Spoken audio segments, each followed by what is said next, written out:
All right, guys. This is your blend for the week. Um, in this week, this past week, this is now early Monday morning.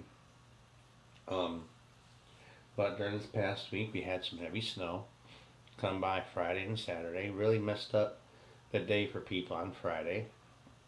At my work, they sent us home. There was not enough people to work. Um, Saturday came by, and I live in a neighborhood off of a major road. And so this is not a through road. This is just a little area, about 31 houses. And it's a bus route, and we don't get plowed right away, but we should because we're a bus route.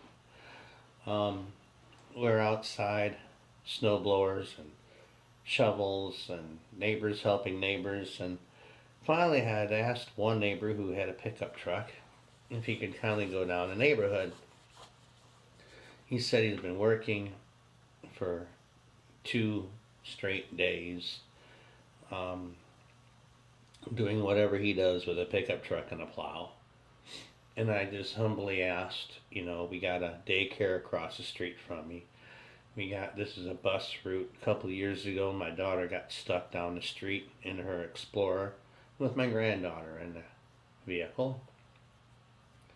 And, just trying to see if we can go along the neighborhood and, get some money saved up. So, like, per season, you can, you know, come down whenever it snows and plow our roads for us. Um, Flyers need to be made out. Guess who makes the flyers? It's just to ask the people in each household if they can give like at least $20 per season for this guy to, when he's off of work, we know he's tired and everything, but for him to just come down our street and dig us out.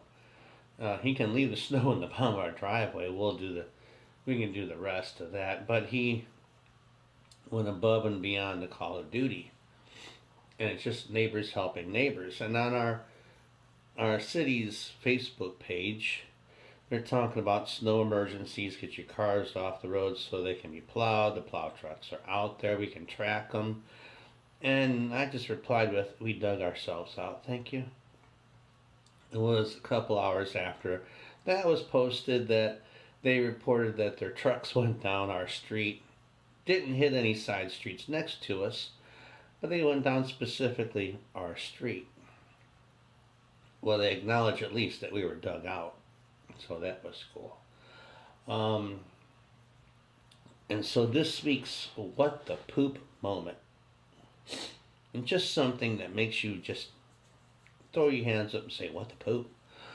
A friend of mine at work died Wednesday.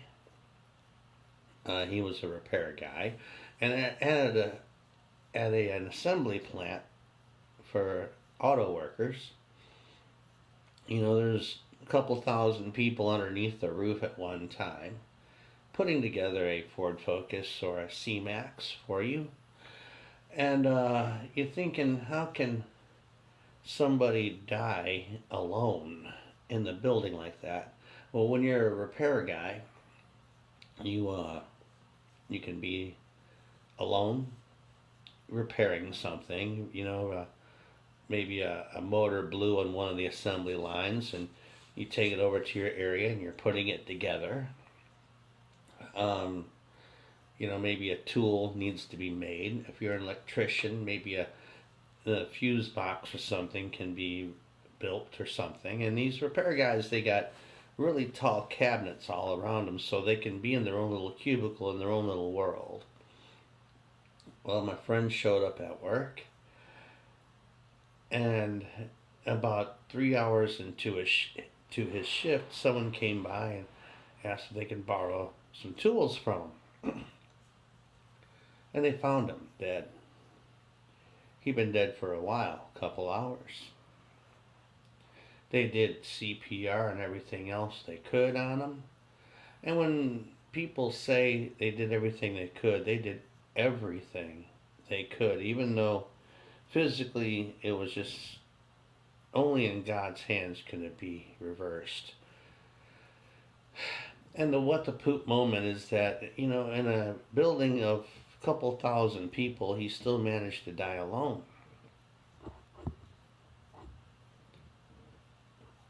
And that's kind of sad there. With all the people in the building, you can know somebody without knowing their name. You can be familiar with where they work. You can be, how long you've known them for. You can been told their name, but you just don't say it every day. You may even say it just once a year when you get introduced, and then you forget their name because there's a couple thousand people in the building. For example, one of my children and I was grocery shopping and met one of them, my coworkers, and they called me by my nickname, and I just said, "Hey, dude, what's up?" And we had a nice talk about work for 20 minutes, and then we left, parted our separate ways. And my daughter asked me, "Who is that?" I says, "I don't know. I don't know their name. I know that they work underneath the same roof I do. I know I may see them once in a while, but I just don't have conversation with them. I know them by face. I was told their name once, didn't remember it. But there's not enough time when you work on an assembly line and you work in different areas to get to memorize all these people. So there's nicknames that would go in there.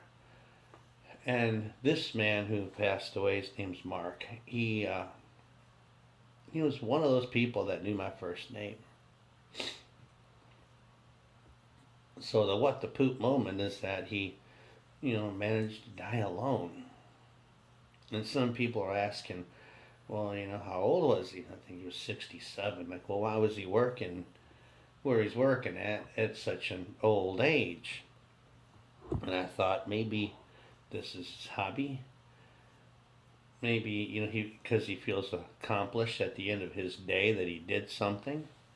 And he likes that feeling, and he just has fun at work being a repairman. At the end of the day, in my work area, in the tire hole, once we get done, okay, we threw enough rims and tires on conveyors. They got built. Machines managed to make it through the day. And by the end of the day, we got something accomplished. And that's what we look at by the end of our day. So my suggestion, I guess, would be to, at my work, is to have a buddy system. And so, especially if you work off alone somewhere, or somebody who does, don't really let them be alone if you can. And that's it. Yep. Sorry, I ain't been talking to you guys for a while, but make this video at 3 o'clock in the morning, and it's just been on my mind that if I don't do it, then I'm gonna kick myself for not doing it. If I don't make these flyers and pass them out in the neighborhood to give this guy a thank you, it's gonna kick me. But if you're tired about your streets not being plowed and stuff, maybe you can organize your neighborhood, or with some help, organize your neighborhood to find somebody, and maybe $20 per household per season. Let the guy go down your street, or gal go down your street a couple times and just move snow off the street. We did that over here in my part of Westland. And it looks like I'm going to have to start to be the community organizer and hand the reins to somebody else. Excuse me, because I just can't do this all the time. But I can get the ball rolling. And that's all it takes sometimes, is just for one person to get the ball rolling. Maybe that's you. All right, well, that's your blend for the week. Let that get into your mind and blend in there for a while.